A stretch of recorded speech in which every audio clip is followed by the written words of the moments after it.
আসসালামু আলাইকুম ভিউয়ার্স। তো আলহামদুলিল্লাহ আজকে আমাদের মুরগির বয়স কত দিন? 18 দিন না 19 দিন?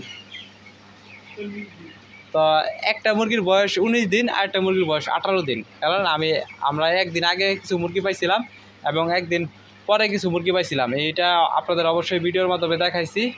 তো কবে কি পাইছি, তো আলহামদুলিল্লাহ 18 দিন 19 দিন হলেও মুরগিগুলো মোটামুটি সব সেম সাইজেরই আছে। ছোট বড় মুরগির সংখ্যা খুবই কম।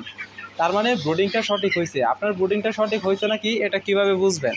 আপনার ব্রুডিংটা সঠিক হয়েছে নাকি এটা বুঝবেন, বোঝার উপায়টা হলো আপনার যদি ব্রুডিংটা সঠিকভাবে হয় মুরগি ছোট বড় কম থাকবে যদি বাচ্চা ভালো কোম্পানি নিতে পারেন। আর যদি বাচ্চা খারাপ থাকে তাহলে মুরগি ছোট বড় হতে পারে। তো আমাদের মুরগি কিন্তু ছোট বড় সংখ্যা কম, মোটামুটি সব এক সাইজই। তো কিছু কিছু মুরগি আছে একটু ছোট একটু বড়, এগুলো একটু মানে পুষ্টির অভাবে খাদ্য খাইছে কম বা খাদ্য খাইছে বেশি, এইরকমই, এর বেশি আসলে কিছু না। তো আলহামদুলিল্লাহ আমাদের মুরগিগুলো সব সুস্থ আছে, ভালো আছে।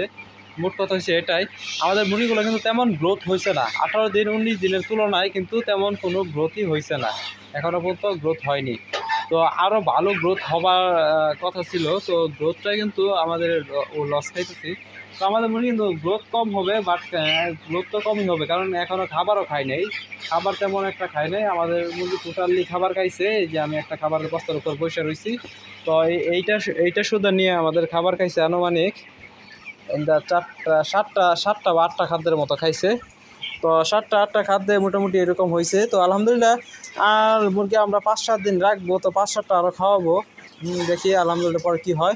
আমরা 15 থেকে 17টার মতো এবারে খাদ্য দিব মুরগিকে। খাদ্য দিয়ে আমরা তারপর মুরগিগুলোকে বিক্রি করব, কারণ মুরগি বিক্রি করার একটা সময় আছে। তো এই সময়টা নিয়ে আমরা ডিটেলসে আপনাদের সামনে একটা ভিডিও তৈরি করবেন ইনশাল্লাহ। ওই ভিডিওটা দেখলে আপনারা বুঝতে পারবেন মুরগি কখন তুলে লাভবান হবেন, কখন বিক্রি করলে লাভবান হবেন, কতদিন বয়সে মুরগি বিক্রি করলে লাভবান হতে পারেন। তো এর জন্য অবশ্যই আমাদের চ্যানেলটা সাবস্ক্রাইব করে আমাদের পাশে থাকবেন। তো আজকে এই ভিডিও এই পর্যন্ত। সকলে ভালো থাকবেন, সুস্থ থাকবেন। আসসালামু আলাইকুম।